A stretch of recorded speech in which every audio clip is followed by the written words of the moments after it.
Hello, hello, everybody. It is 2 o'clock straight up.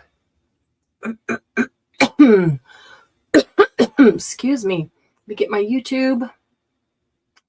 Always takes it a minute. Glennis is in the air, in an airplane. Glad you could join us, Glennis. Bump my camera just a bit as I put my remote back there. Glad you could join us, even if you're just watching from up in the air. I don't know how long of a flight you have to get home. Hi, Margie. Welcome, welcome. Margie's our first one in. Thank you for your support, for your super chat. Really appreciate your supporting the channel. Glennis, how much longer do you have until you get home? Flying high. I know you had a very nice vacation. Short, but wonderful. Okay, so if you are just joining us, jump in chat and say hello so that I know who's here. And if you are planning to do the Index Card a Day Challenge in 2026 along with me, glad you said airplane. I was thinking something else. I know she's in an airplane on her way home from a short vacation. 4 hours. Oh, well, that's not that short. 4 hours. Okay, that's not that short. So I don't even remember where you went, Glennis. I just remember that you were gone. So for those who are not familiar, let me explain the Index Card a Day Challenge. So if you're watching on replay, at least you can get this right up front. Index Card a Day is a challenge that has been going on for 16 years. It was put together by Daisy Yellow Art. And the challenge is to create every day for 61 days. It's June and July. So June 1st to July 31st is 61 days. And she started it with index cards. It's why it's Icad. But if you decided you want to do Rolodex cards or artist trading cards or jumbo something else, that's totally okay. The whole idea is just to get us creating and thinking creatively once a day. It can just be a very short period of time. You know, you might do it in a couple of minutes. You might take time and do something more extravagant. So Daisy Yellow Art, when she puts out this challenge, let me outline her structure for you and then tell you what we're doing at HPP with a twist. There are 8 weeks in that challenge. And so she has 8 themes, a theme for each week. And then she has a prompt for each day of the week. So week 1, there are 7 prompts with the theme of the week overriding. Week 2, there's a new theme, 7 more prompts. You are welcome to follow her prompts if you would like. As she says, the prompts are there just to get you started, get you thinking, get you being creative. You may choose to follow them or not follow them. So at HPP this year, we are going to put a little twist on it. And instead of using those prompts, we are going to use, excuse me, our color cube. I have my creative girls sitting on the color cube. They sit on my shelf on the color cube. They're so bright and colorful and get me in a creative mood. This one has beats on her head, on her ears, and is listening. They're flat. They just sit right on my shelf. They sit on the color cube, actually. And this one has her junk journal in her hand. So they live on my color cubes on the shelf. I have 2 color cubes, and we are going to do the Icad challenge with the color cubes. Been wanting to use them, been thinking about different ways to bring them into our challenges and our creations. And this is what we're going to do. Every day, I'm going to pull a card from the color cube. And that is going to give us a color palette, a photograph for inspiration, and a color palette. I really like this one. Maybe we'll use this one as day 1. That looks really lovely. So it tells you what the colors are. So I could tell you turquoise, mint, slate gray, taupe, salmon pink, and apricot. Now, the question has come up, what if I don't have that exact color? It doesn't matter. The whole thing is, if you have something that is close to turquoise or close to mint or close to salmon, it's going to work. This is giving you a palette of colors that look good together. So a slight variation, different variation or tone or hue of that same color is going to be great. It's just to give you a color palette to work off of. Excuse me. I could do an index card a day for maybe 1 day. That works. That works. Now, that brings up a good point, Margie. I have been dealing with some health challenges and have been very low energy. So this is actually a really big challenge for me to commit to doing something every single day for 61 days. So I am going to bring this down to a very, very simplified level. And I don't know what is going on with my throat. Let me get a drink here. Sorry about that. I'm going to bring it down to a very, very simplified level. And my index cards, I'm going to think of them more like maybe a page in a small sketchbook where I might just sit down and swatch some colors. Maybe I'll swatch these colors of various products, and then maybe I'll outline them, and then maybe I'll doodle in them. Great, there's a little piece of art. Maybe I'll do a small neurographic art just on a 3x5 index card. You can use any size you want. 3x5, 4x6 are the most popular, but any size index card you want to use, that is up to you. And if you don't have index cards, you can choose which side you want to do it on. If you want to use them as journal cards later, then you could leave this side that's lined, which would be nice writing side, and do it on this side. You could cut them out of cardstock. You don't even have to have, it's just 3x5. So cut them out of cardstock. Some index cards are plain with no lines. Some have lines. It doesn't matter. So if you cut it out of cardstock, it's all the same. It's just the size. So anyway, my point is that I'm going to really simplify this and make it, as low energy as possible. I might just have a couple of pens or markers on my desk, and that's all I have the energy to do, is do some stuff with markers, or that with markers. It was creative, and that's all I had the energy to do. Sometimes it might be collaging, and then maybe sewing over it, maybe not. Maybe I'll have the energy to pull out some mixed media stuff and try something with a stencil and see what happens with that. Good time to try new products on these little cards. This was a gel print, and then I just put stars with it, and I really like that one. This was when we were doing our book of scraps and put the scraps out. Something very simple, just very simple. It does not have to be complicated. Some paste on top of a gel print. Had some things sitting on my desk, so made a little scene out of that. I encourage you to simplify it to whatever your energy level is at this point. It does not have to be something big and difficult and complicated. If you're going to do it every day for 61 days, you need to not make it so big and complicated that it becomes a burden, that it becomes so difficult that you can't keep up with it. The fun of it is just getting creative every day for a few minutes in one way or the other. I'm going to keep this card out. We'll use that as our first card. Really like those colors. So when you get all the cards done, then what? How do you store them? I happen to have this box. I don't even remember what came in the box, but as you can see, it happens to be just the right size to hold index cards. Some product, the lid fit right down over here. And I may paint it. I may collage over it. I don't know. It's a nice sturdy box. I do like the gold on here, but it's the perfect size. So if you've got a box like that, that'll work to hold it, to hold your cards. But what if you don't have a box like that and you need some other way to hold them? Today, I'm going to show you 2 ways to do that. 2 binding systems, air quotes, binding systems. And I'm going to go ahead and make at least one of them today. And so that was the point of this afternoon's live, is to go ahead and make this binding system so it's ready to go. This is going to be a ring bound pocket system.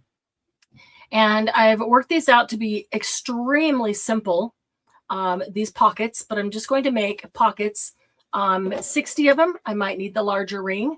I'm just debating whether I want to put 31 on here and then do 30 in the other way, or whether to do all 60, in the same manner. I'm not sure right now what I think I want to do.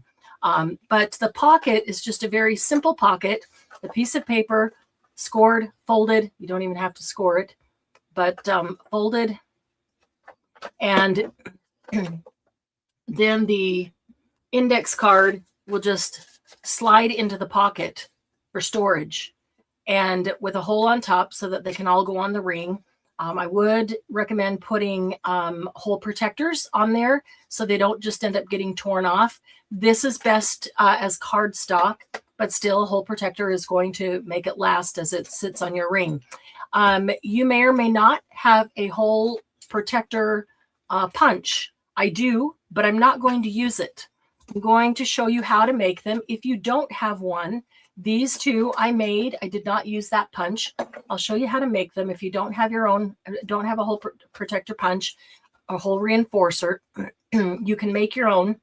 You can make it to match or not. Doesn't matter. Totally up to you. So the pockets. So that's the first thing that we're going to make. I'm going to make today is at least 31 pockets for 1 month. And then the second option that I'm going to offer, and there are other ways to bind. There are many other ways to bind these, but I chose these two because of their simplicity. And this way is in a book form. I put together just 3 pages so that you could get the idea. And I may complete this one and do it for 30 and then the ring for 31. But each page opens flat. And then the card would be mounted on here. You could put a strip of paper and then tuck it in, let it just be a pocket. That is a definite good option. You could, if you wanted to, put corners like you would in a scrapbook and mount it in there. Or you could put a little strip of double stick tape. All you need is just a little bit in the center and stick it to that page. It doesn't have to be completely stuck down, and let that hold it in place there. You could glue the entire thing down so it is glued down nice and flat all the way, and let that be that page on the book. So just a number of ways that you can handle this. But the book, it's the perfect size. It opens flat. Doesn't matter what page you would go to, it opens flat. So you can put your index cards on there and know that it's always going to open flat. I just did the 3 pages there, but in the end, it's going to be like this little art journal that I put together with gel prints, and it opens flat. And I just cut them to size, and then each gel print is glued. So the back of that gel print is glued to the back of this gel print. So every page opens flat.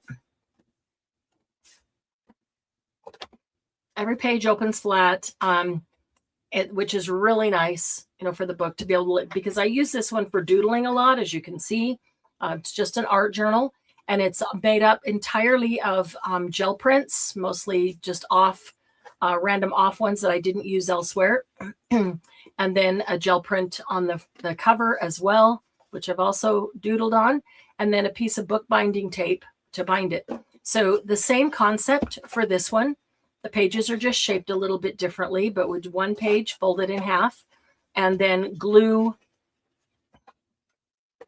Back of this page is glued to the back of this one, so they will all open and lay flat. When you get them all together, 30 of them or 61 of them, then can put a piece of fabric, a piece of paper, or a piece of tape, bookbinding tape works well, around it to bind that book, and then it can it'll last forever and hold your index cards. So my jelly beans would make it very bumpy. Are you putting jelly beans on the other treats? The card could be a pocket for other treats. That is true. You could glue the card down on 3 sides and let that be a pocket for other things. See, brilliance. There's so many different flat treats. So I am going to make my pocket one, and I'm going to start with making 31 of them, then decide if I want to do the 30 more, or if I want to do that in this book form. But excuse me, using 12 by 12 cardstock. And honestly, I just picked a whole bunch of cardstock that is not being used. I've not used it. Sitting there. It's just sitting there, wasting space, waiting to be used for something. They're all individual sheets. Nothing is a collection, so they're not all coordinating, which I like. Each page will be its own, prettiness by itself. So well, that corner got jacked up. That doesn't help. One 12 by 12 sheet. If we're making the pockets, one 12 by 12 sheet will make 4 of these pockets. And if we're making the book, one 12 by 12 page will make 3 of these pages. So it doesn't even take, I was hoping to use up a whole bunch of paper, but it doesn't even take up a ton of paper. So here's how we do the pockets. The dimensions on the pocket is 4 inches wide and 8 inches long, with the pocket being folded up 2 inches. And that allows an inch on top to have room for the ring, the hole reinforcer, and the ring. So there's room for a index card to go down. There's an inch on top. Nothing is squished. It's 4 inches wide because I want plenty of room, plenty of give in it. So if I do happen to have a not flat index card, something that has stuff on it, that there's plenty of room for it to go in there. I don't want it to come up and get in the way of the ring. And I want it to be able to just sit there freely. So 4 inches by 8 inch, scored and folded at 2 inches with the hole reinforcer in the top inch.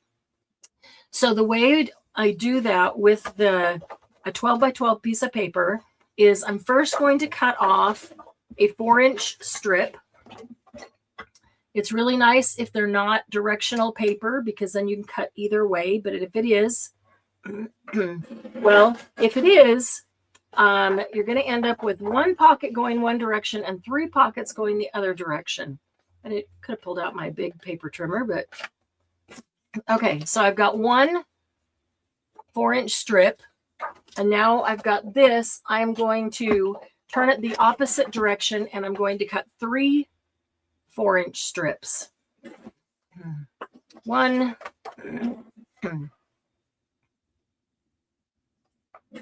2, and 3. Okay, so I've got 3, 4. These are already 4 by 8. By cutting off 4 inches of the top, that made this 8 inches wide, and then I cut them 4 inches for each strip, so they are now 4 by 8.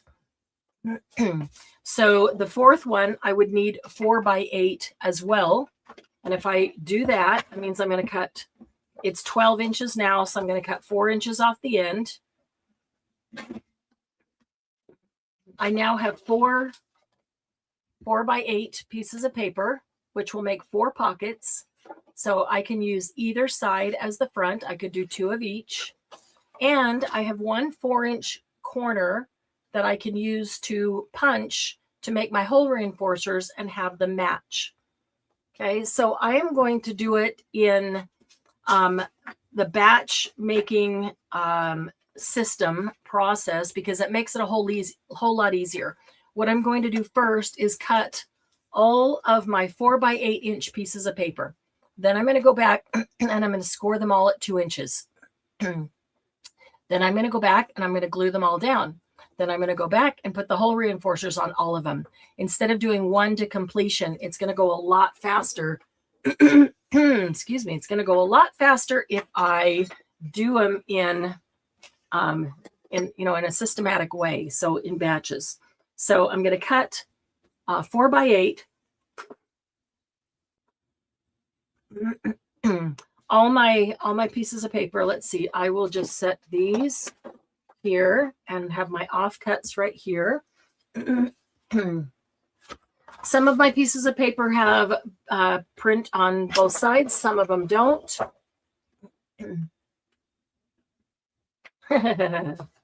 Margie, did you see Glennis waving? Can't even tell where that on this side because I can't tell where the branding strip starts over there. It's all white. So Glennis, where have you been? Where did you go? I don't remember. I know you told me.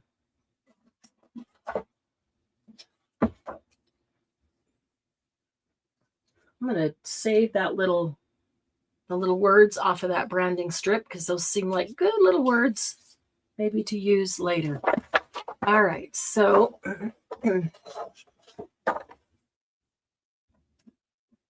cut these in 4. Glennis, I think you are planning to do the index card a day challenge, right? Margie, if you make an index card here and there, that would be great. You don't have to do 61. I'm trying to make myself be creative every single day, even if just for a few minutes. So, okay, there's 1, 2, 3. And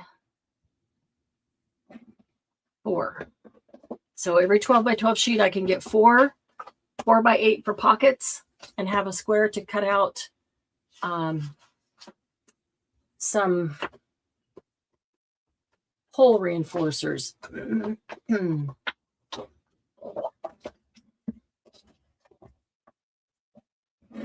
I got papers of all different colors. I think I might need to move that cube. All different colors, all different styles.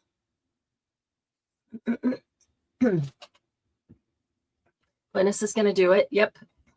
All right, let's see. We're going to go 4. I know we've got some other people here. I can see by the numbers that there are some other people here. If you want to, say hi in the chat. Let me know if you're going to be doing the index card a day challenge as well. Doesn't start till June 1st, which is why I wanted to make these now ahead of time. So when the challenge starts, we're all ready to go. As soon as you make an index card, you can pop it into a pocket and it's done. By the time we finish the challenge, your entire book will be ring bound and ready to go. And there isn't any now trying to figure out how am I going to bind this, after it's all done. I really like the one and done, where when we do it, it's pop it in a pocket and it's good to go. Don't have to go back and figure out later.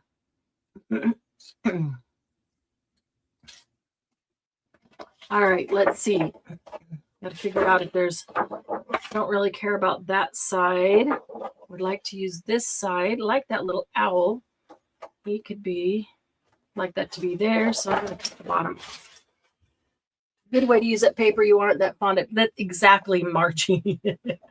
That was exactly my thought. I went through and pulled out a bunch of paper that's just been sitting there, not getting used. Can sit there forever, or I can pull it out and use it for something like this.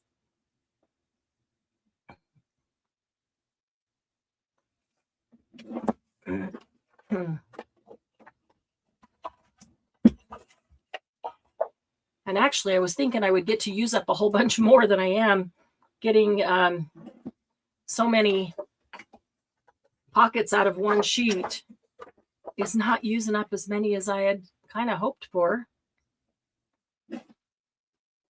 But that's okay. It's still using up some. I haven't been counting. I'll do some more and then I'll go back and count and see how many I have. I'll do at least 31.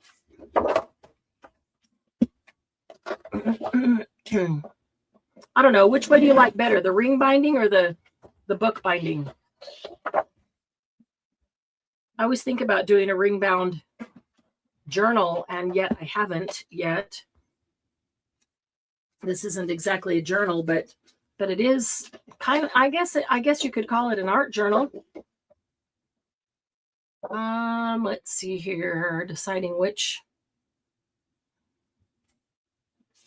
direction to cut off.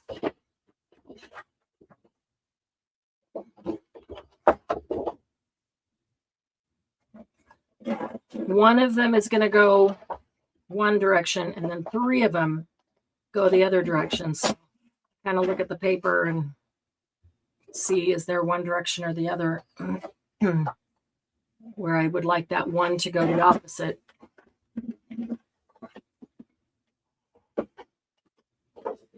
I probably could cut 2 at a time. Some of these are pretty thick cardstock.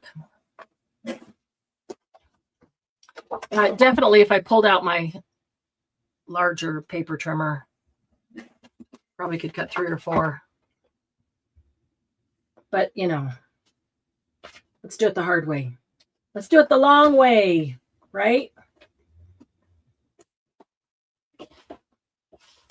Let's see here. I do have a bunch that are white on the back, and I did pull those on purpose because I thought maybe I don't want to have any background on it. Maybe I just want that to be white. And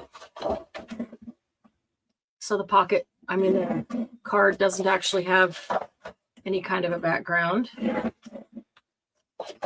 That's a nice border right there. Let's see here.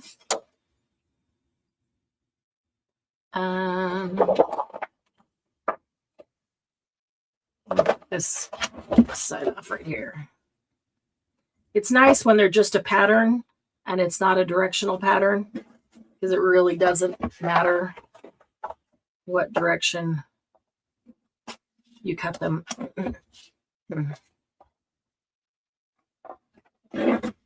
I'll do this one and then I'll count and see how many I have. I'll make sure I've got 30. We'll move on to the next step. I'm all about simplicity right now. So we're doing this the easy way, making a very simple binding method. 1, 2, 3, 4, 5, 6, 7, 8, 9, 10, 11, 12, 13, 14, 15, 16, 20, 24, 24. So need a couple more.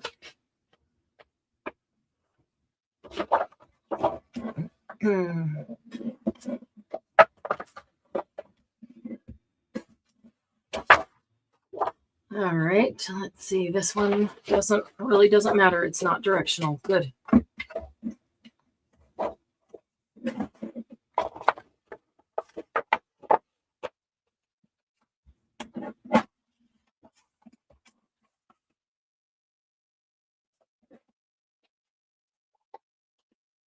And with this will be 28. I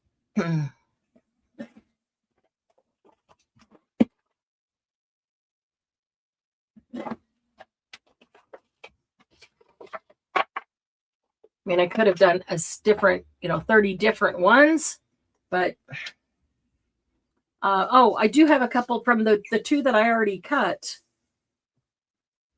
I have the pages from those. So 28, 29. Let's use that one in there. 30. There we go. All right, there's 30. There's 30. So 1 month for the ring. Okay, so now let me set these aside.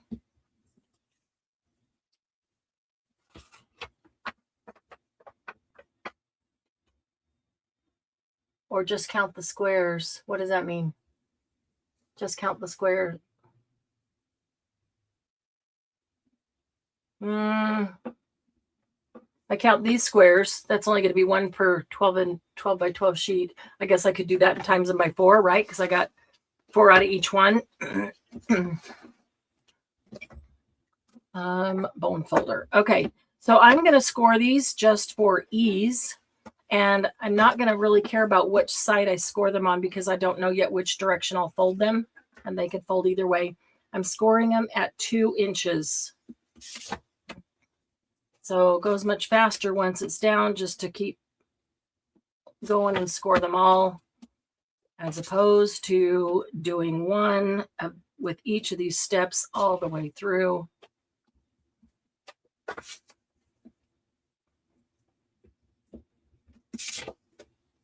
That one's got sparkles on it. Have to dig a little deeper. Make sure that score line goes in there through those sparkles. Going right down the center of the flower. Wonder if I turned it over to the other end. Would still be right in the middle of the flower.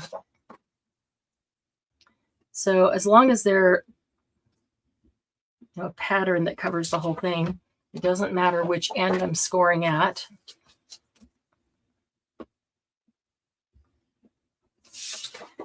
And when I come to one like that owl, then I can look at where I want the owl to be to decide which end to score.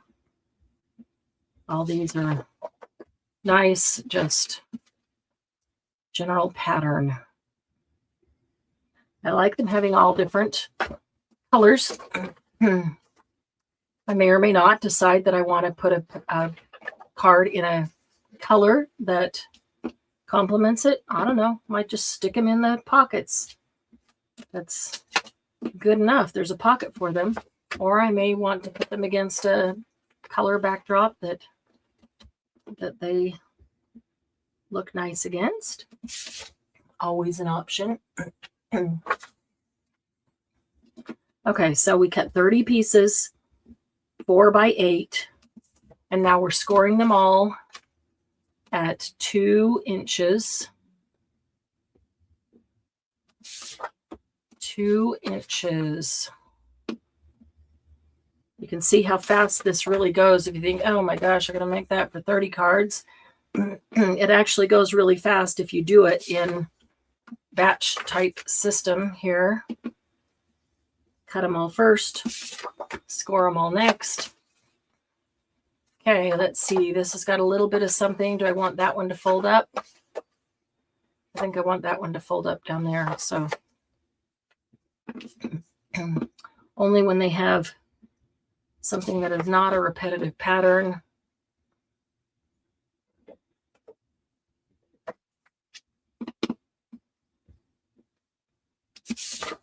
Okay, there's the owl. And I do want him to show, so I'll do the other end. We don't fold the middle of the owl. Want to make a book like this and just fill it with ephemera. You know what? That's a great idea. That is actually a really great idea. A ring binder, giant pockets, just filled with ephemera. You could hang there, and as you're making stuff, you can just grab it to go through. This one has print or not script, but text on the back. So I'm just going to do that. So whichever way I put it, the text will be, text is not going to be upright no matter which way I put that one, only on the one. So, okay. So I guess that doesn't matter. The text will be upright if I put it on the inside. The one going the opposite direction, the text could be upright.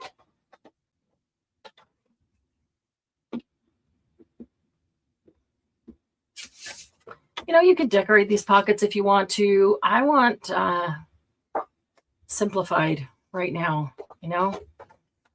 I want to feel like I've been able to do the challenge, completed something, and not created a ton of extra work. Not started a project that was so big that I couldn't finish it. And this can be, I've done this in the past, and I did made it too big in my mind. That's why I've decided to really simplify it. this year. Really simplify it. Okay, so if I want that to show up top, I'm going to do this as the bottom.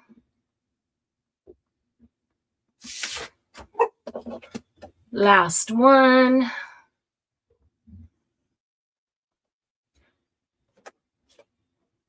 I don't know that one end, like one end better than the other. I don't know. They're pretty identical. Okay, now we've done our scoring. Now we come back and fold them. So then the only thing I have to decide is, do I want to fold it this way or do I want to fold it this way? So I know I've got 4 of each one, and you don't even have to think it this hard. This one I want the flower to show, so I'm going to fold it this way. Oh, you know what? Before I do that, before I even get to folding, I want to, whoops, sorry for bumping the camera there. I want to round the corners just because I like the rounded corner. I like the soft edge there. So I'm going to do that. So easiest to do that before anything is folded. I'm going to do it the fast way. I'm going to do the 2 on the end. And just set them down and go to the next one.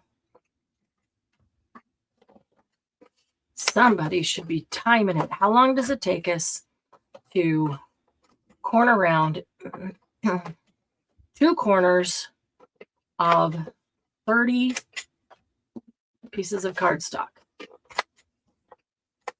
Then we're going to flip our stack over and go back and do the same thing on the other 2 corners.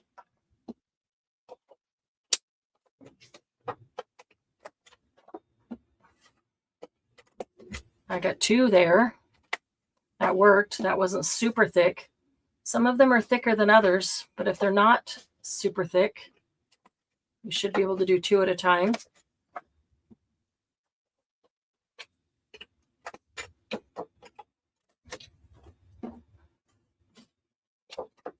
I have to empty out this corner rounder too, you can tell. 2 minutes and 47 seconds. I'm not done yet. How do you know?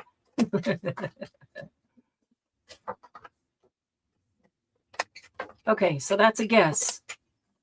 So are you timing it to see how close your guess is?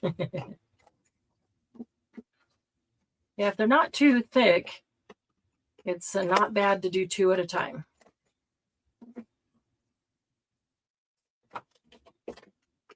Some cardstock is thicker than others.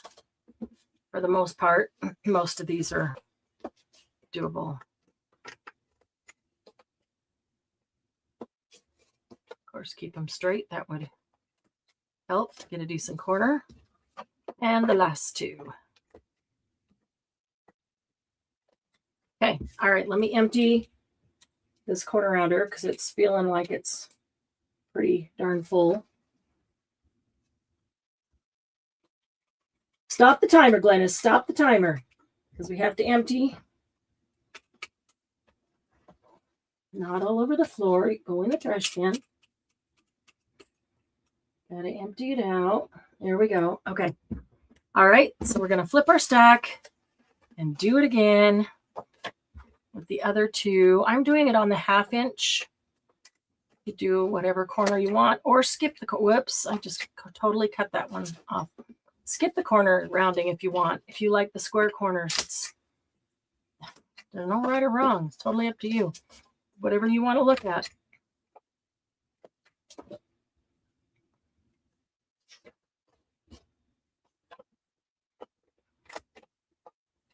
Yeah, I like this other side done because when the pocket folds up, then the pocket has the rounded corner too. I don't know why. You don't have to do that, but I like the continuity of the round corners.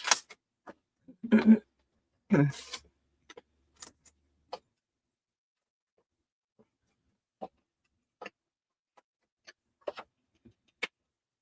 about having 2 is you got to make sure that they're both stuck all the way down there.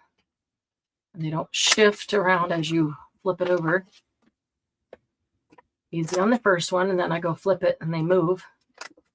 I'm not hanging on to it. Just to get our little owl guy there. He's cute. So how many pieces of cardstock did we use up here? 32 divided by 4 is what? If you said 8, you are correct. So 8 pieces of cardstock would give you 32 of these. Oh, I did 30, but I'm going to grab another one for 31. Easier to do this one in odd if I do the book. Let's see. This one already had the long piece cut off. So did that one. We'll just cut one 4-inch strip. Make sure we have 31.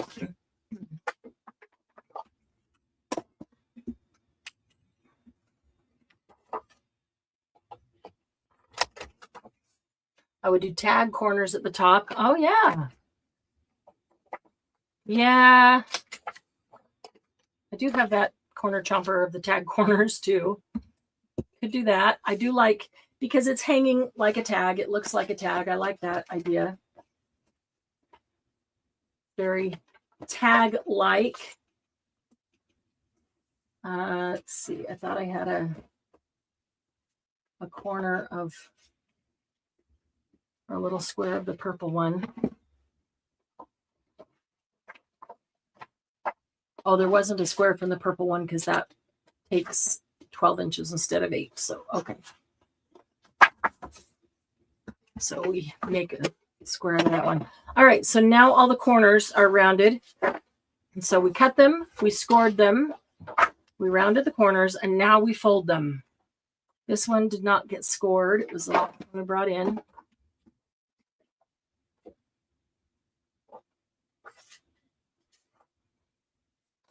Let's see.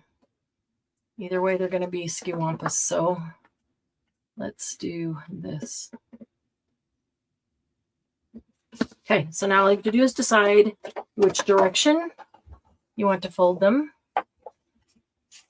Fold them down. I am not going to burnish that down because I want it to be loose. I want it to have plenty of give open in there to slide the pocket or tag in a card, index card, in case I do make it kind of bulky.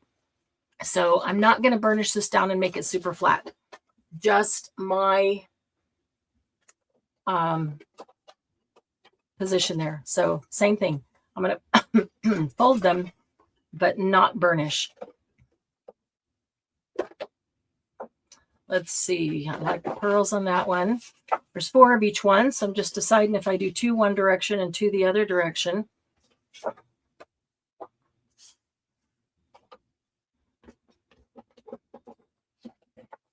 The writing, I can't tell which directions the writing's going, so I guess it doesn't matter.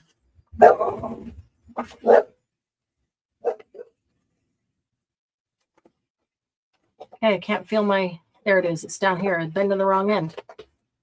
I can't see the score mark on it, but I could feel it if I would touch it. Okay.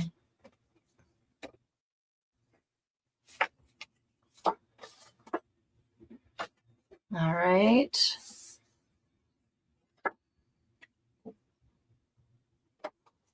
I'm going to do that one this direction.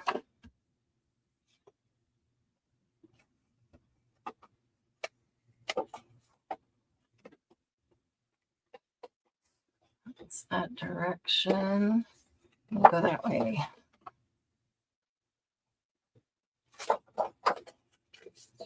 I like it when I can see the score mark.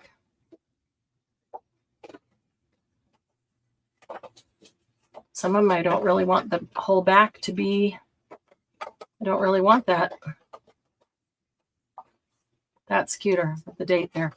I may not do any of that back showing, but let the polka dot side be the front on all of them, because it's upside down and half of stuff, so I like that. You heard Lucy.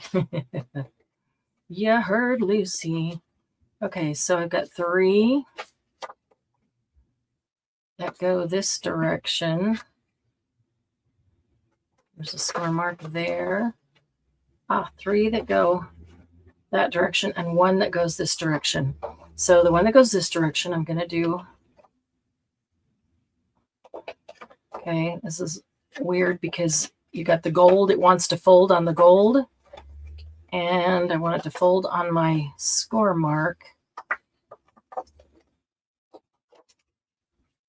And it doesn't want to fold perfectly straight because it wants to fold at the gold. You have to burnish that one a little bit there. All right, so let's see how these do. So let's see. These are, I think I need to score that a little deeper just because of the gold.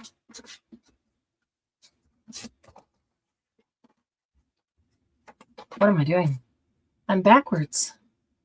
I'm backwards. Should have scored it on the other side to be able to fold it properly.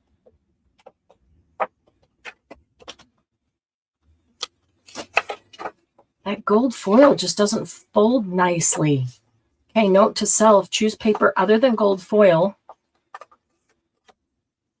I mean, it works. It's pretty. It just slows me down because it doesn't fold as nicely, as easily. Doesn't fold as easily. So let's do that one. Folds a lot easier that direction. Okay. Folds a lot easier folding away from the foil than folding into the foil. Wow. I did not know that. You can tell I have not made cards or folded with that paper. Okay. 1, 2. Just going to say that, get out of my head. Let's do it this way. Nope, we already did 2 that way. Let's do it this way. 3 and 4. But I like it in your head, Margie. It's a good head. Good head to be in. Okay, there's 1. And where's my square mark? I can feel it right there. 2.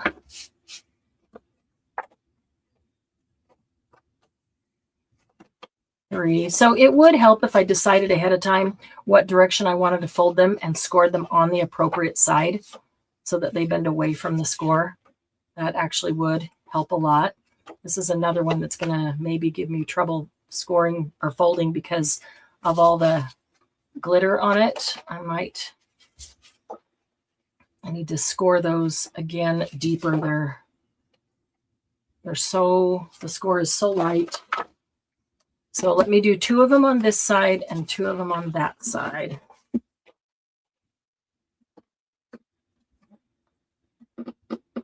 That glitter doesn't take a score so well.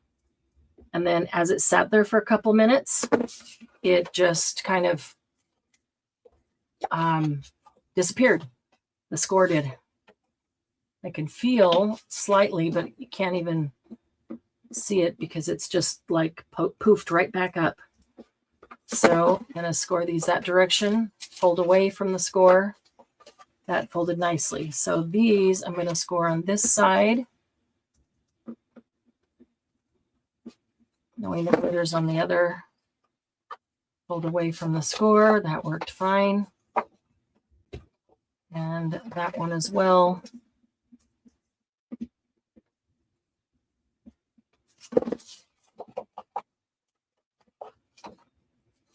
If you like it in there, you're so weird. Well, Margie, weird is good.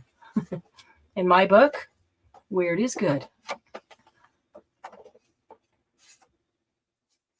If you call weird just not being like everybody else, then I'm okay with that. Honestly, who wants to be like everybody else? All right, so now we've got 31 of these cut, rounded, scored, folded. Now we need to glue them down. This is going to be the most time-consuming part. And honestly, let's see, the fastest way is probably to use a little line of glue. I was thinking to use a very thin double-sided tape because I have a ton of it and I just don't hardly ever use it. So I was thinking that that would be a good time to use it because then it doesn't leak out. But actually, I mean, that was just going to take too long. I don't want to take that long. Not that there's any time constraint, but I don't want to take that long. So this is not the thinnest nozzle, but let's try it out. It's almost gone, so I had it upside down. So I put glue on there, and then you squish it down, and then it squishes to the inside too, and so it locks down more of your pocket. There's less open space, which is part of the reason I went with 4 inches. If you have a 3x5 card, I want plenty of room. I had this stored upside down because it's almost gone.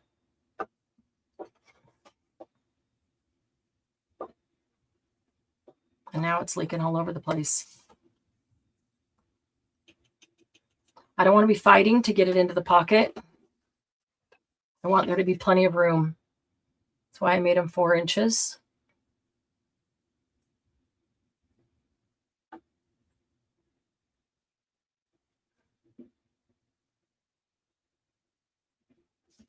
This might need a little bit more just because it's got the glitter on it.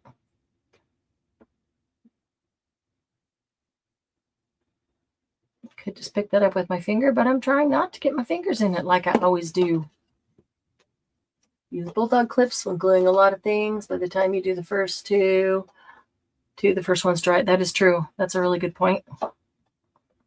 This one might take a little bit more because it is glitter. Most of them, I think, as soon as you press them down, they're pretty good with some of this fast drying glue. But the glitter might take an extra second. The glitter and the gold foil. We'll see how that gold foil does. Might rethink using the gold foil. Good thing about watching somebody else make it before you do. You learn all the things not to do.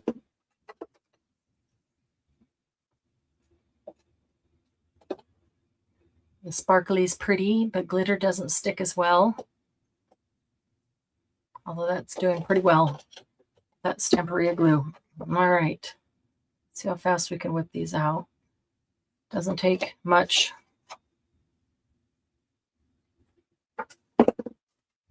Doesn't take much glue.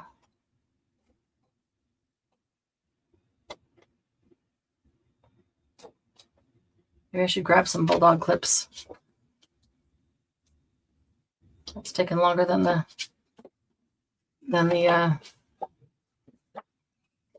sparkly side did.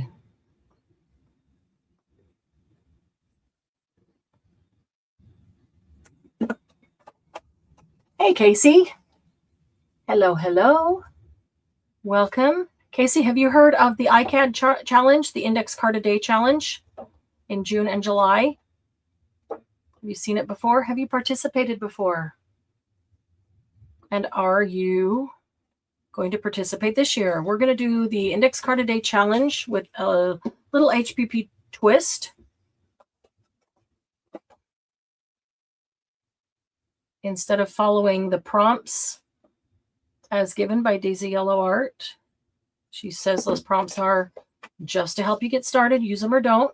The whole thing is just to get creative for 61 days. Do a little something every single day. We are going to draw a color cube card every day and use the colors on the card as the inspiration for whatever we do on the card, the index card. And right now I am making a ring-bound pocket journal to hold all the cards. So when we're done, each one of these will hold an index card. Icad, index card a day. This is the 16th year she's done it. It's fun. I have done it before, and I think the biggest thing is not putting pressure on yourself to make a big, massive work of art every time on the index card, but just to take an index card and do something. Use it like a page from a sketchbook, you know, just something small. It might be swatching some products in those colors that are today's, you know, inspiration prompt. It might be doing some doodles. It might be a little bit of watercolor, or, I mean, it could be anything. It could be trying out some mixed media and a stencil, you know, that you haven't tried. I'm making a list of all different kinds of products and things that I sometimes forget about. And I'm going to try to use some of them, and just in a very small manner. The 3x5 card makes it really easy because your palette is limited. And so you don't have the pressure of filling a whole great big thing, but it's a good place to do little testers of what will this do? What will that do? You know, use your magicals or shimmer powders, or, you know, acrylic paints, stencil, whatever, all the different things. So just using any old cardstock to use it up to make some pockets. And the pockets, when they're finished, they will have, they will go on this ring, and then a index card will fit into each pocket. So as you do the index card, you can slide it right into a pocket, and it's already done. So by the time you finish the Icad challenge, June and July, June 1st to July 31st, your entire index card book is bound, ring bound, ready to go. You don't have to then wonder what to do with the cards. It's already ring bound, ready to hang up, to look at, admire. I like the idea of testing different things on the different cards, so you can use it as a reference or as an inspiration or as prompt cards for yourself.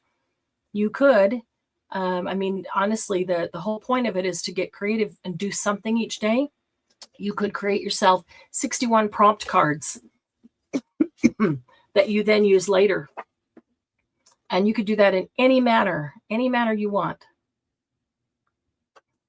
So my problem has been in the past when I make it too big of a deal and can't keep up with it, because life happens too. Yeah, so Icad stands for index card a day, but as Margie said, if you wanted to do Rolodex cards because you already have a Rolodex system going, or ATCs, you know, it doesn't matter what it is. The whole idea is just to get creative a little bit each day for 61 days. And the last day of the challenge is our anniversary. Mine and Doug's anniversary. We just had HPP anniversary. So that's a good day to end the challenge on.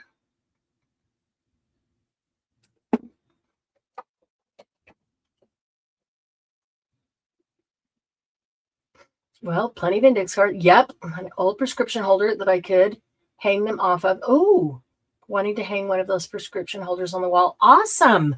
Oh, that would be cool. That would be very cool. I have in the past just kept them in this box. I don't remember what product came in it, but it's a cool box. It's perfect for index cards. But I'm going to do this one. And then as soon as we're done with this one, we're going to do a different kind of a book that they can be mounted in that is also super simple and quick to do. I think I'll do this one for the 31, because I cut out 31 of these, and then I'll do the book to show how to make the book, and I'll do that for 30. So June's will go in the book, and July's, I guess, doesn't have to be the which is which, will go on the hangers in the pockets. But yeah, they can be bound any way you want. I don't know. I might just do 30 more of these and make it all on the one great big giant ring. I kind of like that idea. Everything in the pockets on the big ring.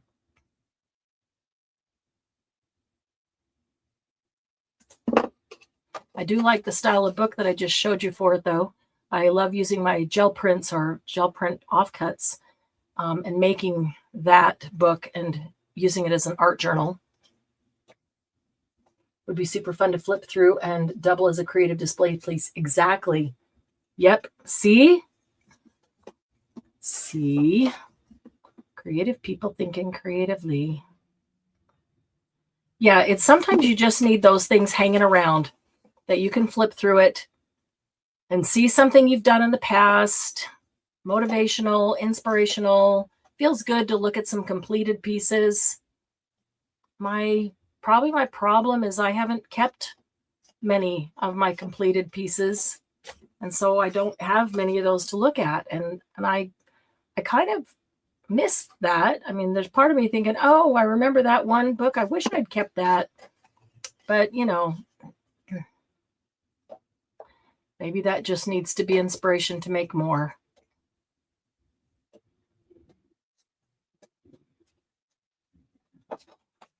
Okay, we're getting there. I think this is a lot faster than if I put the double-sided tape on because it's really skinny and it's really fiddly.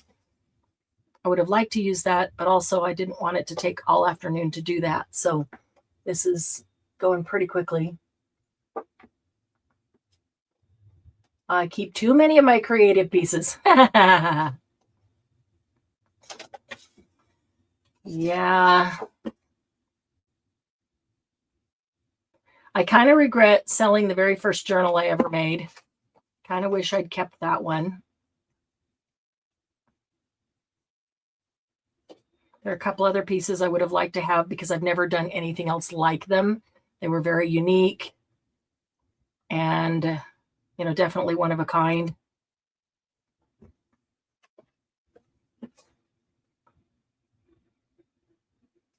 And even if I go back and do the same process, it's not going to be quite the same. Never is.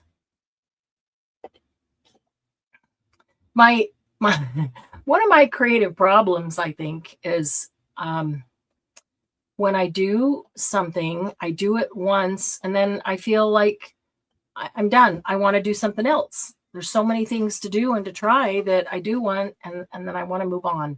I want to try something else. And so I don't ever go back and make another one. And if I did, then maybe I would have one to keep and one to give away or sell. But I tend to make something and then I want to move on and try something else. There's just so many cool things to try, so many things to do.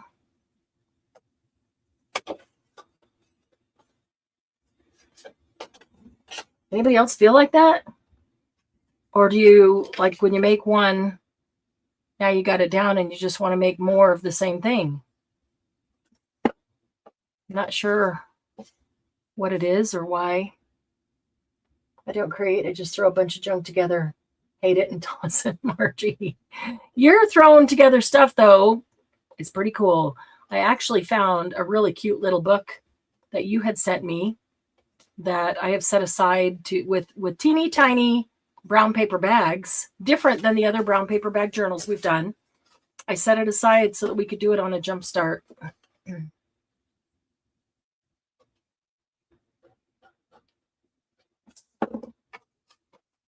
But yeah, I get what you're saying too.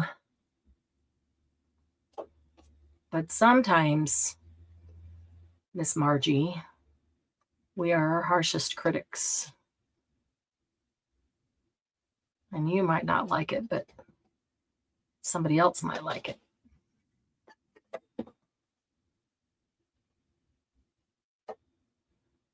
This paper almost feels like it has a wood grain. It's really thick and it feels woody, textury on that side. Oh, yeah, that's Margie. Jinkamafrink is Margie. Yeah, now that YouTube uses the emails, she should be Feluke Feline Family, but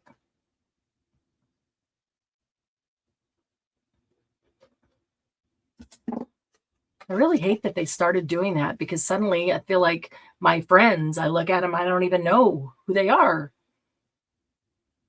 And the thumbnails are so small, especially, you know, on a live, they're teeny tiny by the comments. You can't even see the pictures on most of them, because then they have the YouTube logo over the top of them. 2 more. Batches and themes. I like batch making, especially in a manner so that they can have a whole bunch of them. Say you're going to do a journal or something and you want that, you can still customize it. You can still add things to it, and even batch making with with all different styles of paper or whatever it is, so that they all come out looking differently. Even though I'm batch making, they all look different for different themes and styles.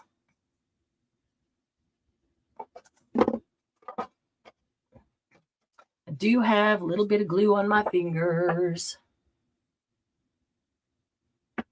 I actually I bought from Michael one year at retreat 4 of his ATCs. They're like a little collection. Shoot, I'm going to have to get that and bring it in one day to show you, because they're mounted in a very cool black box. But yeah, I really liked him. Michael does a lot from nature and found objects, especially not found objects, but found, what do you call them? Found no longer living things. Things that were living. But that's kind of his specialty. And I really loved these 4 ATCs that he did. It just looked like a perfect little collection displayed together to me. So I bought those from him. I love those. Nice memory of not only Michael, but that retreat. Okay, so now we've got pockets. We cut them, we rounded the corners, we scored them, we folded them, we glued them. All the steps. Now what we have left to do is the hole protector and the hole, and that's it. So there's a lot of ways you can do this, and you can do it any way you want, but I'm going to show you how to make the hole protector if you don't have a hole protector punch. A lot of people don't have that punch. You've just got this. So you're going to need a punch. It could be your crocodile. It could be a regular old-fashioned hole punch. These are great. And then you're going to need some scraps of paper. These are all the ones from these, so I'm going to use those, because then I can just put the opposite side on the front. And then you're going to need your paper, a regular hole punch, and then the smallest circle punch you have. Whatever the smallest circle punch is. I don't even know what this is. I'm going to say it is probably 3/4 of an inch. That's my guess. It's about 3/4 of an inch, maybe shy. It's not 1/2 an inch. I think it's bigger than 1/2 an inch. It's only meant to get one there. Maybe it's in millimeters. I don't know. Well, if I go to the inside there, maybe it is 1/2 inch. Yeah, I guess that is 1/2 inch punch. You look at where it actually punches out here, not the outside of it. So this is a 1/2 inch punch, which is what I typically use when I'm doing this without the hole punch. But if you have one a little bit larger, that works too. If you want to cut a bunch of them out with a die, that works as well. So we're going to put that one aside for a minute. And the first thing we're going to do is punch out. No, I'm sorry. I said that backwards. We're going to put this one aside for a minute. First thing we're going to do is punch our center hole with this. So let me first grab the first piece of paper up here is the black one. So I'm just going to grab the 4 black ones. And so I need 4 of these.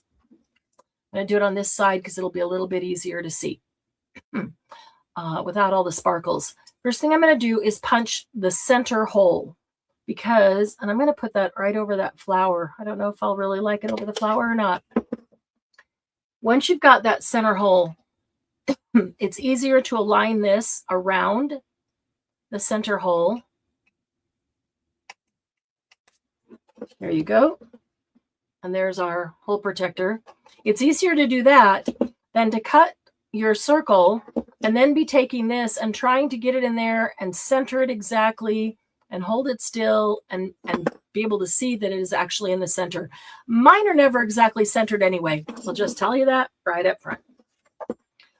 But you can see about how far apart they need to be.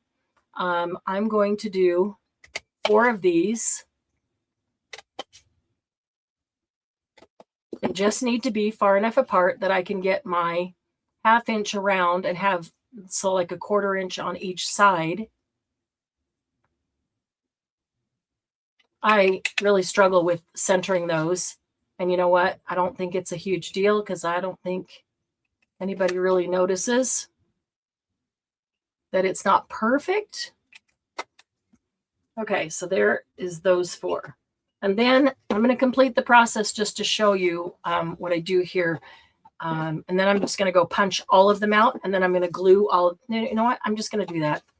We're doing this in batch process, and it's easier that way anyway. So I'm going to punch all of them out and then show you how I glue them and cut the other hole. What is next? That is this one. That is this one. There's 4 of those. Okay. So 1, 2, and since the back is a uniform pattern and the front is just wood, doesn't really matter where I do it because it's going to end up being wood on one side and pattern on the other. If it mattered, based on the pattern, I could choose where I'm going to punch.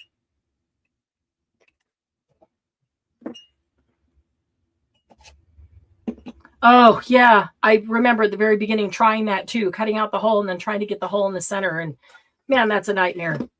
I mean, you could do it. It's just so much easier to do it this way. Okay, this is the next one. And it's just got text on one side, flowers on the other. So again, I'm not going to really worry about where. Put that hole. Hope I did those far enough apart. We'll find out. If not, I'll do another one.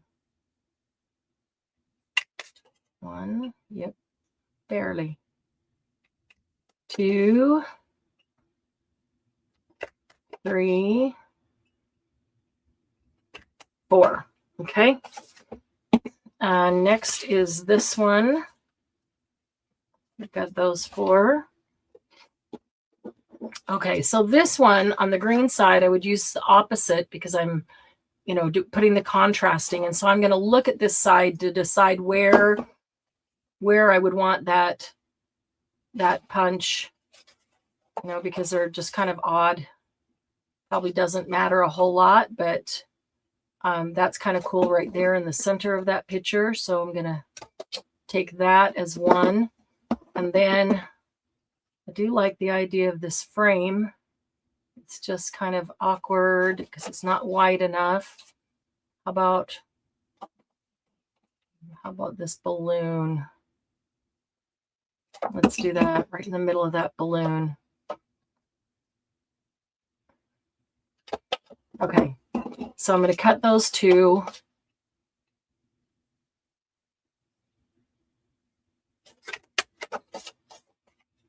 Because they're going on that side. Watch me forget which ones they are when I get to them. And then the other 2 are going to be this side, so it doesn't really matter. So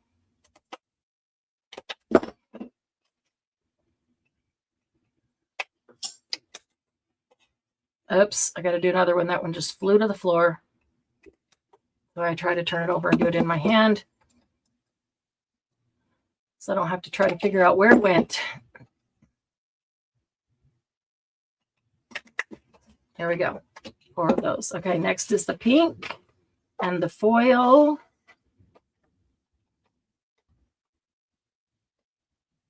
Okay. So 2 of them are the pink side up, and so to have the foil over here would be nice. Could put, I put the hole in the pink, get a little bit of foil on the outside. Is that more or less foil than if we do it that way? But then we have the hole right in the middle of the foil. So I'm going to put the hole in the pink.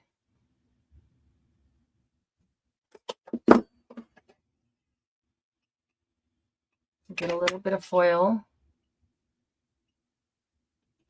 on both of those. And then the other two have the foil side up, so they're going to be pink, so it doesn't matter.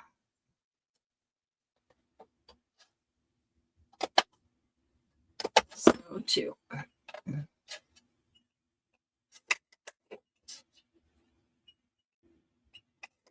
Sometimes by the time I turn it over to do it in my hand, the paper's shifted and now it's off squarely. All right, the next four are this one.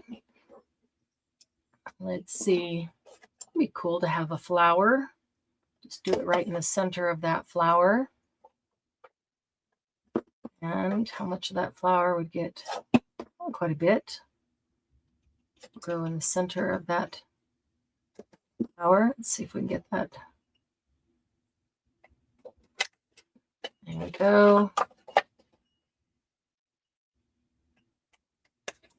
And the other side is going to be polka dots. So if I want a little bit of polka dot to show on the outside, I'll do that. And how much do we get? Oh, we got a couple polka dots there.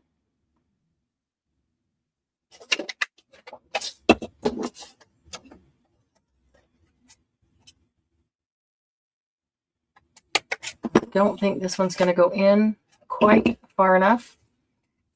So I'm going to tear this paper just to get in closer. Just trying to get a little bit of polka dot on our hole protector. See you, Casey. I hope you do the index card a day challenge. It'd be fun to see your creations as well. All right, next one is this one. And I don't think it matters on either side. Let's see. A little bit of flour.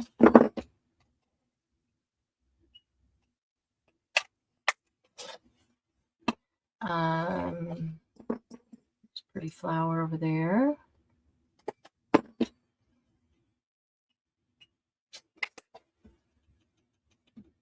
That was way not centered. I'm going to do another one because I really off-centered that one. Do it out here. Get some variety of color. Forget the flowers. We'll get green and pink and peach. Okay, and then the other one's going to go on this side. So it doesn't matter. It doesn't matter.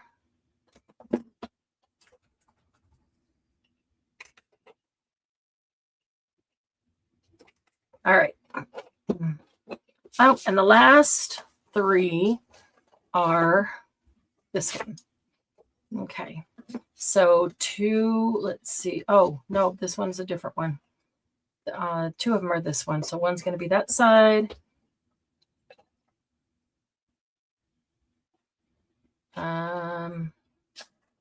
Don't know that that's going to make a whole lot of difference.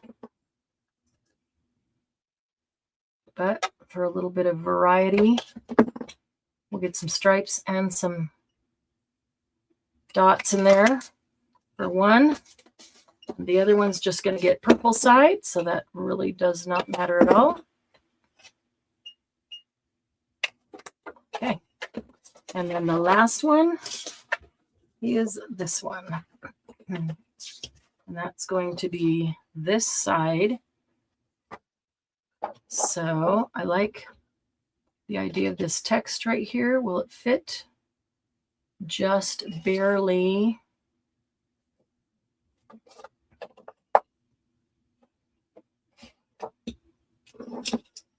I'm going to take it over here. A little more room. Good color. Okay. Okay, so now putting them on and punching the hole in the pocket.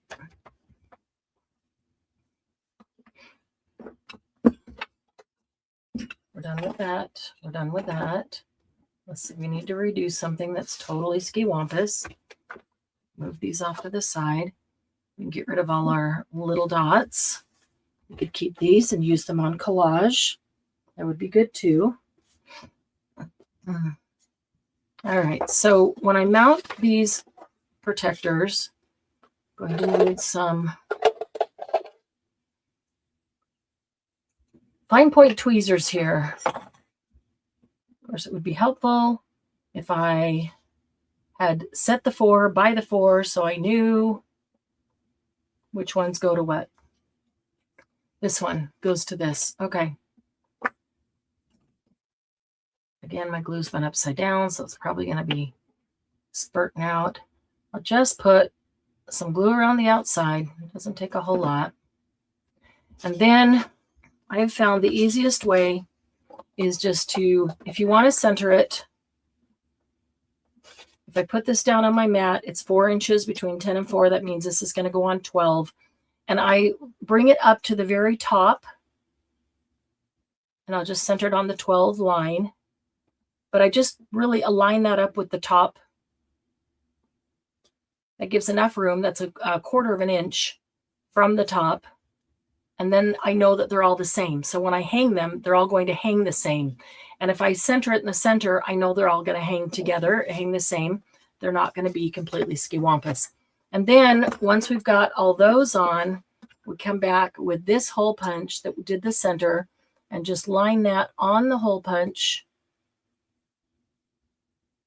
and punch the hole in our pocket. That way I know I can get, if I punch the hole first, then I have to line the little hole up with the little hole, and that's just a lot more fiddly for me. So I find it easier if I just put the hole punch on first and then come back and punch all those holes. So I am going to do this way. So I've got 2 of these. There's one of them. And there's the other one. I really like having this done ahead of time so I can just put the cards right in them and not have to think about binding it after I'm all done with the challenge.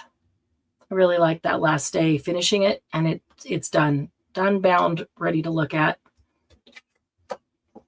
Not more after work that has to be done. Sylvia, good to see you. Yes, 61 days of creativity. You going to do the pockets too? Awesome. Did you just get here? We just went through, I am doing 4x8. Sylvia, I am doing 4x8 pockets. That allows plenty of room for movement inside. If I decide to put something on the pocket and it's extra thick. So I like that extra space. So 4x8, scoring it at 2 inches and folding it. That's, I'm really trying to simplify everything. So we did this in batch. We cut them all. We rounded the corners. We scored them all. We folded it up. Then we cut all of our hole protectors. And now we're putting our hole protectors on. And then we'll go back and we'll cut the hole in the pocket with the hole protector. Let's see here. That one.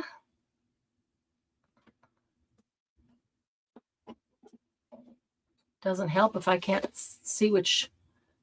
Yeah, it would have been easier to set the 4 that I punched with the 4 pockets they went to. There's 1, 2, 3 that go with that one and 4 that go with that one. Okay. Process of elimination here. The pink and gold ones should be easy to find. Oops. 1, 2, 3, 4. Then the 4, nothing else. I should be able to turn these over and see the green dots on the back. There's, whoops, 3. Up. This is one of these right here. This is one. Not that one. I'm missing one. Let's see, I got 1, 2, 3. There's the 4 wood. There's the 4 black. Oh, did I put, this goes over there. 1, 2, 3. Okay, 4. 1, 2, 3, 4 goes to this one. And then the 4 wood, and then the black. Okay. One's just underneath something. We know we cut it. 1, 2, 3. Oh, there's 2 on top of each other. There we go. Okay. So pink goes on top. Like pink on top.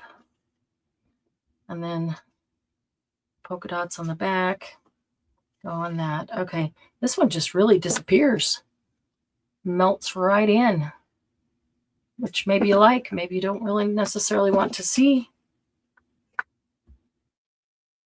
that hole protector. You could do it with the same side as the paper that's showing, and then it would just melt in. I'm doing it contrasting so I can see it. Let that be part of the art, but just thinking I could do it with the same side of the paper and let it just kind of disappear and be there.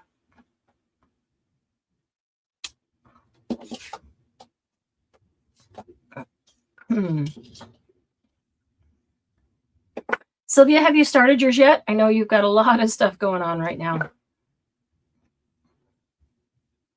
I did this live not only to show how to make them, but to give people an opportunity to gather supplies and set aside a time to actually sit down and do it. It's nice to have it done before the challenge even starts. The challenge starts on June 1st, which is Monday. And I don't want to be rushing around trying to do it on Monday or the day before.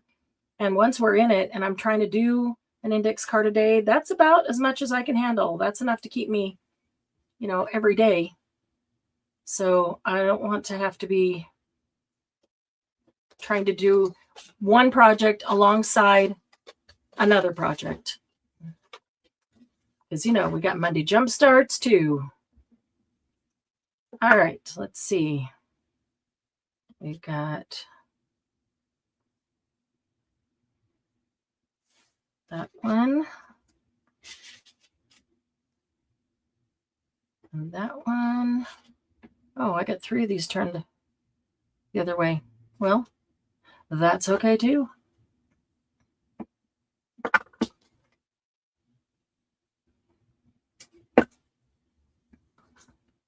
Sylvia and I did this challenge last year.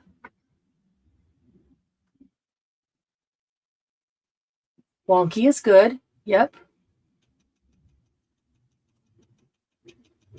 Absolutely. I'm looking at some of them as I'm doing them, and the holes are wonky, and I'm okay with that. They're not perfectly centered. But I wanted to show you don't need to go out and buy any other tools. You don't need to go out and buy hole reinforcers. You can make them with what you have. Crocodile or a regular hole punch, and any small circle. If the smallest circle you have is a 3/4 inch or an inch even, you can do them with that. An inch circle up here is just a decoration. There's no right or wrong as to the size of the ring around the hole. So use what you have.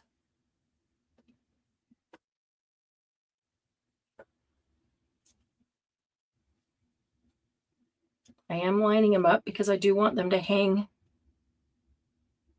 I'll hang the same on the ring. And here is our last 4. Wait a minute. Where did these 4 go? Did I cut 8 of one instead of 4? How can we be? Oh, oops, I put these in the wrong pile. That's why.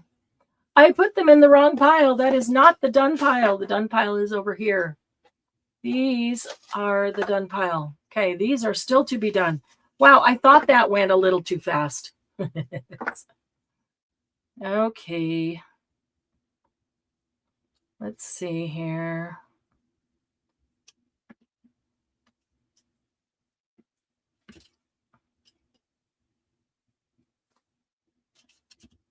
There we go. Fingers are a little sticky. I got a little bit of glue on them. It doesn't take much to make everything stick.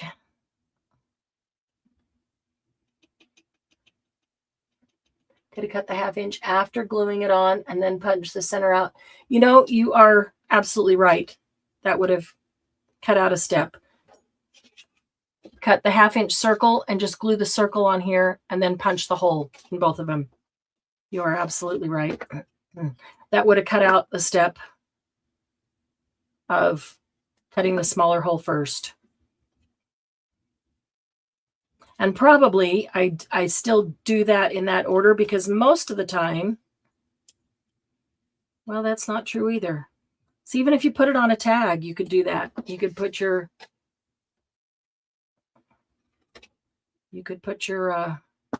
circle down and then just punch your hole in the center of it. For that matter, you could use a square or anything you want. This is just the traditional look of a hole reinforcer, but maybe you don't want to be traditional and I'm doing it again. I'm throwing those in the undone pile.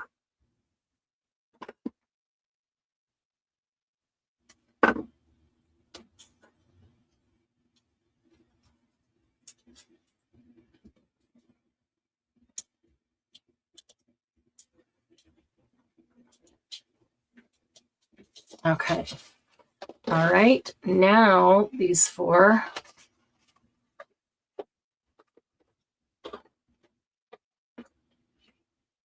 Gathered your cards. Nice. 4.5 by 6 1/4. Okay. One has some tissue paper stuck on it and plan to smother. Okay. So you're going to prep some bases to work on rather than just go straight to the index card.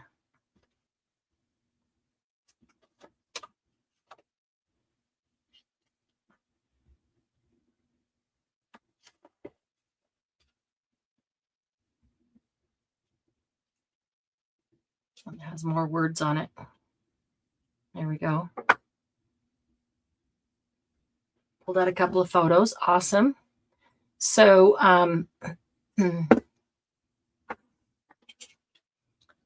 so 4.5 by 6 1/4.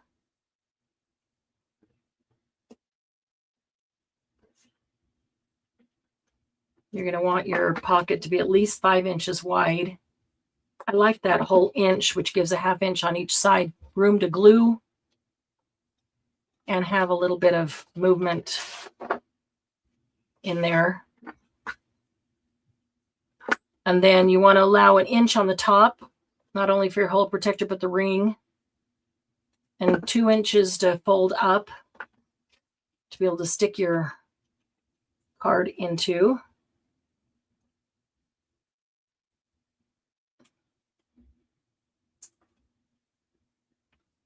So that would be, let's see. Oh, wait, where did we go? 6 1/4. So 7 1/4, 8 1/4, 9 1/4. So then you want the paper that you start with to be 5.5 by 9 1/4 to fold it in half and get your pocket.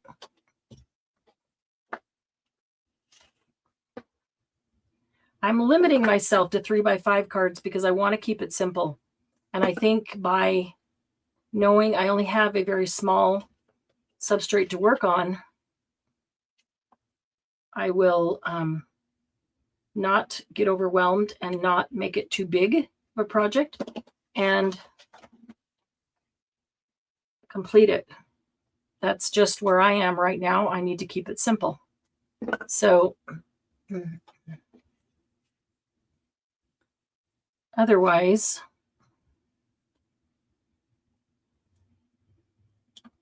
make it whatever size you want. You can cut your own index cards. They don't have to be purchased ones, so they can be any size you want. I have 4x6 ones. Sylvia's cutting 4.5 by 6 1/4. So you choose your size. You could use Rolodex cards, ATCs.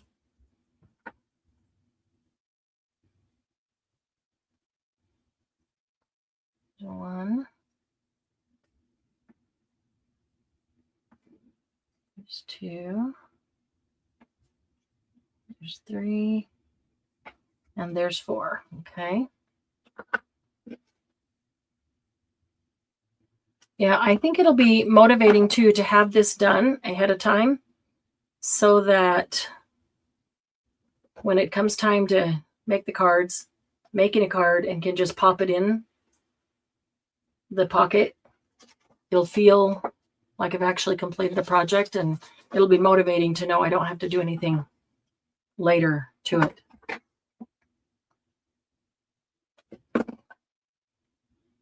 Now, I just did 31 of these. I'm still debating. I think I might want to do all 60 on the ring, honestly. All 61. I might want to do them all on the ring. I will show you how to make the other book, and I'll use the other book for something else, but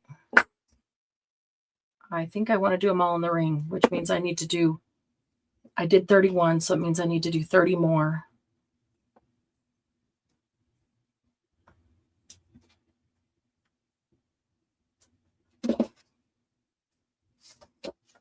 Okay, the last one of this. I am liking using up a whole bunch of cardstock that I wasn't using otherwise, that's just sitting around gathering dust.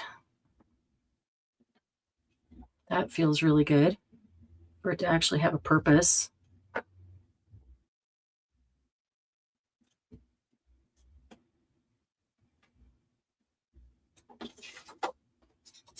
Okay. Now the pink ones, just remember, stop, start, catch up, reset. Yep.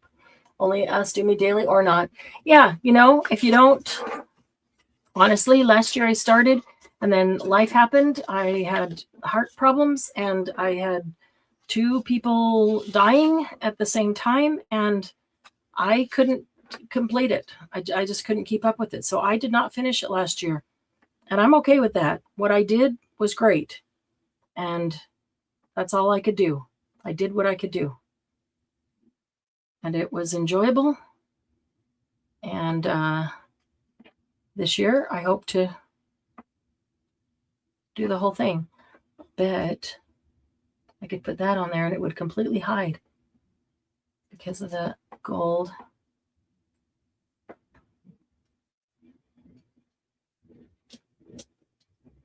Some of the others would hide really nicely too, but I don't know. I think I'm going to do that.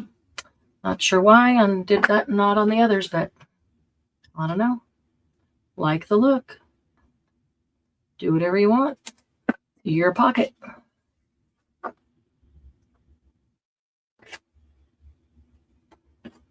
Okay. Well, I think I want that to be turned the other way. My pocket, I can turn it the other way, right? Center.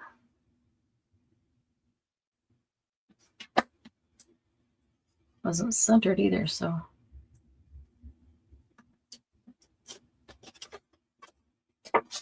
That. Need to brown up the edges. The only rules are the constraints you put on yourself.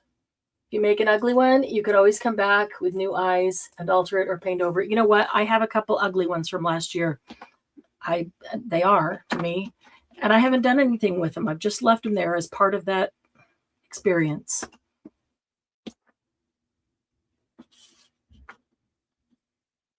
They're interesting to look at because they're ugly. Not going to worry, but I guess it doesn't matter so much that I care to take the time to go back over them. I guess that's the bottom line.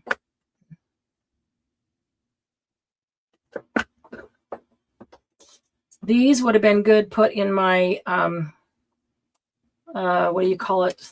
A little sticky thing that, oh, I didn't even look to see if those would be centered if I used that gold. Kind of, sort of. That's why I do the pink side.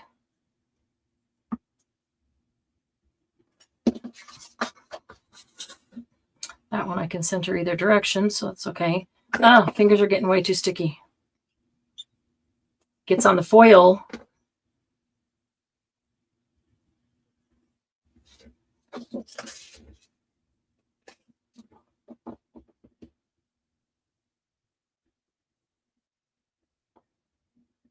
Well, the problem with lining these up is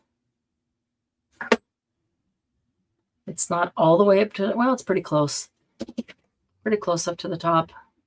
All the others I brought all the way up to the top. Okay, truly on our last 4. 1, 2, 3, 4. Okay, polka dots on that side. Polka dots on that side. Flower. And flower. Gotta get the glue off. I love do-overs. Icad colors did just, that's true. You could just journal on your index card, come back another day, paint over your words, or just add a background. Yeah. And you could do these so that they could be journal cards, and you could journal on the back of them and stick them in a journal if you don't want to bind them like this. You could even take, if you wanted to, you could just make a journal and take these pockets and put these pockets in the journal. Glue stuck on there. Mount all the pockets, pocket on a page in a journal, and have all your index cards that you can take in and out. And each one of those could be a journal card for that matter. Lots of things you can do with it. I mean, literally anything. Sometimes I hate when people go, well, you could do anything with it. Because if you can't think of something, you're like, well, what's anything? I need some ideas. This is one of those things that we just went over like 3 or 4 or 5, 6, 7 ideas. And there's still more. I know you have other ideas you could pull out. There's still so many more things you could do with them. But the idea is just to get creative, a little each day. And I've been thinking about different ways to use the color cubes in challenges. So I think this is the perfect one. Maybe you don't like the word challenges because you can't figure out what to do with the words they give you. With the color, you can do anything you want. Use the colors as inspiration. You don't have to use all of them. You could use one of them. You could use a couple of them, some of them, all of them, doesn't matter. Just journal. Dang, you're in my head again.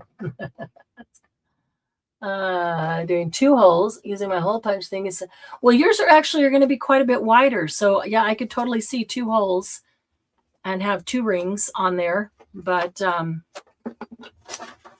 I am going to try to do a little, oh, we haven't punched our holes yet. They're not going to go on without holes, Marianne. Okay, that is our last step. Our last step is to come back. We put the hole protector on. Now to come back with our hole punch right in the hole that already exists and punch the hole in the pocket. And I do like that. Actually, Glynis, I like this because all I have to do is line up with that hole, and I know I've got it straight. I don't have to try to figure out where because again, it's like taking the little circle and then lining this up to figure out the center. And if I have already done the center, all I'm doing here is repunching the same spot. I don't have to figure out where center is of that tiny hole. So that's why I keep doing it this way. Because, yeah, you could just put the hole on there, or the circle on there, and then punch the center. But then I still have to figure out up, down, left, right, where is the center? This way, it was easier to do when I had the little circle punch upside down. Yeah, so now I don't have to figure that out. I just got to put it in the same hole and punch.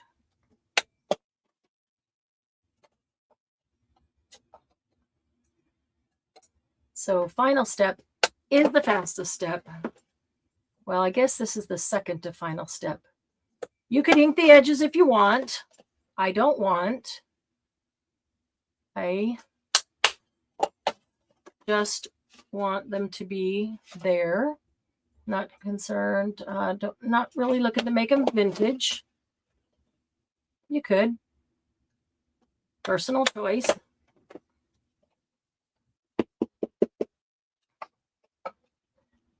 Almost done.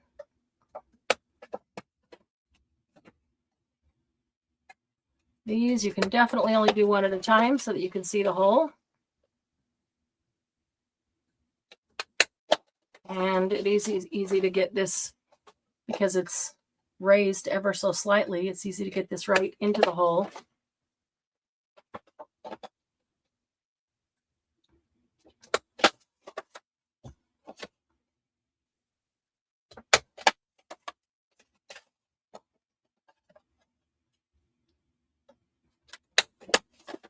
Okay. Almost done, almost done. And this is not a difficult thing to do. It's a little time consuming. And I said I didn't want to wait till the day before. Monday is June 1st. We have Monday Jumpstart. We could do an index card on Monday Jumpstart, the first day. Other things in mind too, but I'm really excited to have it done even before the weekend, so it's ready to go. 2 more. Eyes are crossing and I can't see teeny tiny in there. Anyway, some of the patterns are more difficult to see than others. Pattern against a solid is very easy. Okay, now we are complete. So I want to just lay them out in kind of their groupings. Let me put the top back on the glue. Thanks, Margie.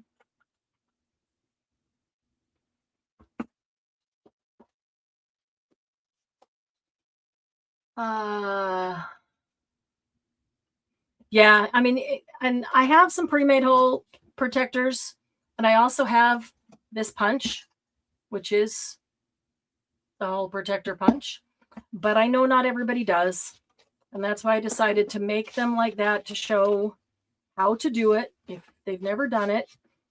I don't want anybody to go buy hole protectors or feel like they have to. They can't do it because they don't have, or have to buy a punch, or you don't. You can always just use what you have. There's always a way to use what you have. So these two don't belong to either of those two. Okay, so I want to just do some random. Do these go over? Yeah, they will. Some random. Not the same colors next to each other.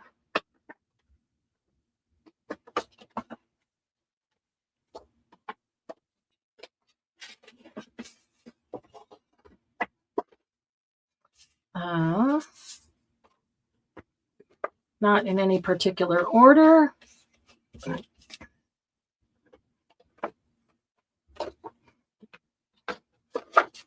Getting these couple that I set aside. I only have one of this pattern. I just don't want all the same pattern to be all next to each other.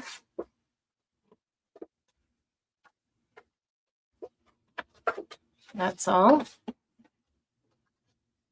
So just doing a little bit of mixing up as I go.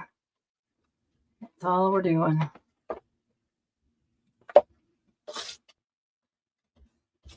Let's see. Something that is different color. Nope, I just did one of those. Here we go. All right.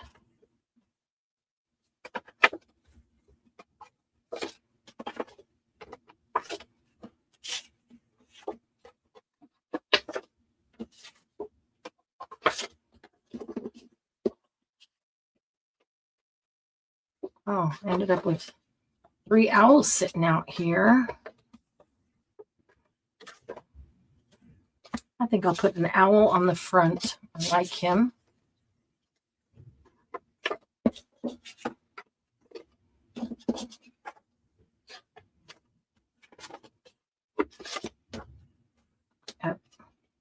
Let's get one of those inside.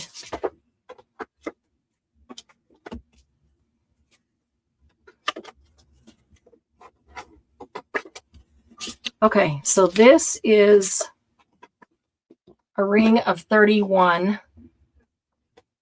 This is a ring of 31. And I think that's okay. I think if I do all 61, then I would go to the larger ring. But this is okay for not only hanging, but handling. But then they're all, well, I don't know. They're already, the top is going to get as wide. No, it's not quite, because they're only going to go up to here. They're going to go up to here. Let's stick a card in a few of them and see what it does.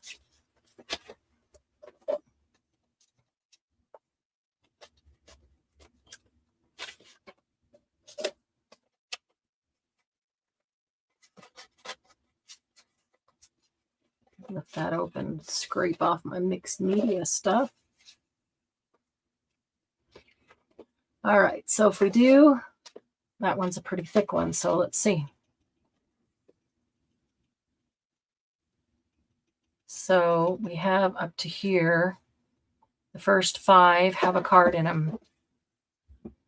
So it makes the top hang open a little bit because the card's inside, but not that much. And from the side, really not really, because they're already folded. They already have the pocket on the bottom. The pocket is what takes up space. And I didn't burnish them purposefully. I didn't burnish the bottom so that pocket would stay open a bit. I want it to be a little bit, wide. So if I have something like this mixed media and I put it in there, it's not going to completely scrape it off, but it'd be wide enough. See, that's pushing it just a little bit right there.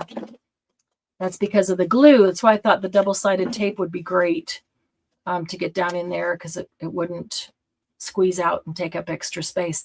If it was any smaller than that, I'd really have to use a double-sided tape, because otherwise the glue goes in and it blocks your ability to put things in there. So I'm really liking this for a way to display these, to hang them. So there's 31. There's 1 month ready to go. So let's see. Naked. Yep, the only place naked is acceptable. On the day you don't do, slip in a card from last year. And if you have time, one day do 2. It's okay to catch up, to work ahead if you're not going to be around, available, and one day you have time to do 2 because tomorrow you can't. That's okay too. But slip in a card from last year, that's also a good idea. It was an index card a day. Okay, so I don't want to take too much longer, but I want to address this little book. I really like the way this little book works, in that it lays flat. And so when you make this and you put your cards down, see, that one I want to go that way. Might be in a, but it doesn't matter, because I can look at it. I can turn it and look at it any way I want. Your cards are going to go flat on each side. When you open up each page, it's going to lay flat. to see your cards like that. That's why I really like this book, is it lays flat and you don't have to fight it. And if you wanted to set this, put a couple cards there and set it open to use it as inspiration or prompt for something that you're doing, you could do that and it's going to stay open.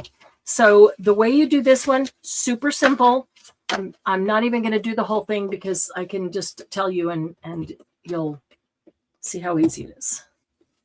This one requires, with the last one we did 4x8. If you're using 3x5 cards, the last one was 4x8 strips. This is 4x12 strips. So a 12x12 piece of paper, literally cut into 3 4-inch strips. That's all. Cut 4 inches, 4 inches, 4 inches. Then around the corners, just because I rounded those already. Okay, I'm going to fold it in half. One side of it you're not going to see. That's going to get glued. So decide which side you want to show as the background. I'm just going to fold it in half and crease it. And this one I will burnish because I do want it to fold nicely and lay flat. Okay, I do have another one of those already there. I wouldn't want them to be super close together, so I think I'll wait because I can put another couple in between, but this one was already cut. So then I'm going to put glue on this side, and I'm going to put glue on the back of that, and I'm just going to glue it on like that. And then once that is glued,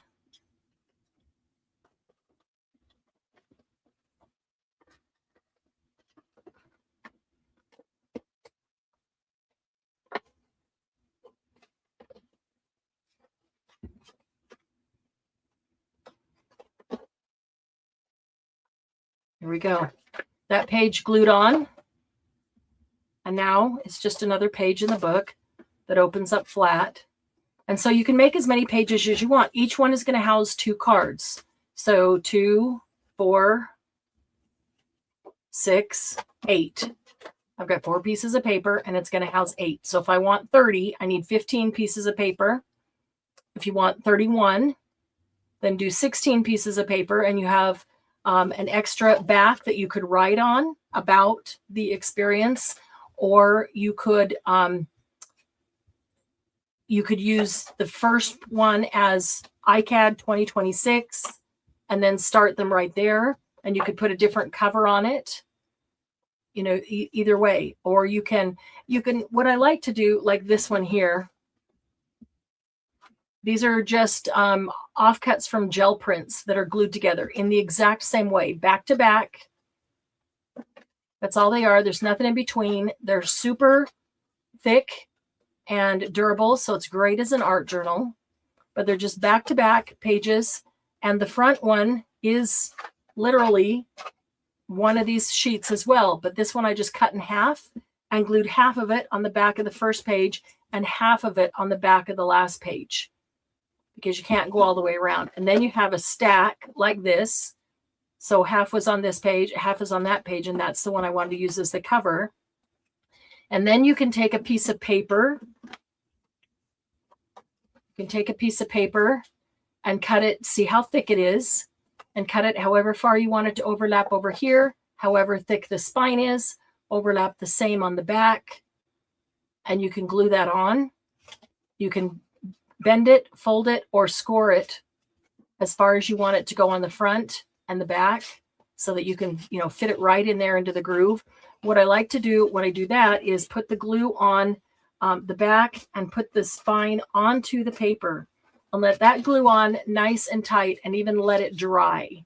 Then I fold this around and put it up front, because if you're using cardstock, and paper works just fine for this too, but if you're using cardstock and you have this glued on the back, especially if you haven't bent this and burnished it really well, it's glued to the back, and then you bend the cardstock around the front and it tends to pull up here because it's so thick. So I like to get the spine on nice and solid and let it dry. And then when I pull these around front and back, it doesn't pull the spine wonky at all, you know, my binding there. So then you have that coming around front and back. So you could use a piece of paper or cardstock or cloth. This is a great time to use a piece of fabric on that, or this is just bookbinding tape. Duct tape works great.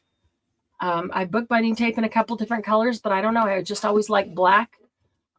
It seems to finish off books because there's so many books I remember having as a kid always had the black bookbinding tape on them. So it's done in the exact same manner. So I still need to decide if I want to do 30 in this and 31 on my ring bound journal, or if I want to go ahead and do another 30 pockets and put it on the large ring and have all on one.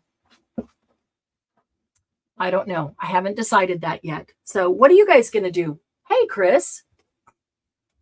Book idea. Yeah. So what are you guys going to do? I know Sylvia's going to do the pockets, the ring bound pockets. What are the rest of you? Glynis, have you decided? I like the owl in the front too. He's cute. Makes for a good cover. And you know, when this is done, you could take a ribbon, put a thin ribbon around there, or a bunch of ribbons, yarns. You could just tie them onto the ring if you want to disguise the ring, but keep them all, you know, on there. You could decorate these however you want. You know, so many things that you could do with that. Been ransacked. Well, hey, what better reason to do it than to have those to use later in your art and in your journaling and your scrapbooking? Why not? That's a great reason to have them. Hello, little book. There, it has been addressed.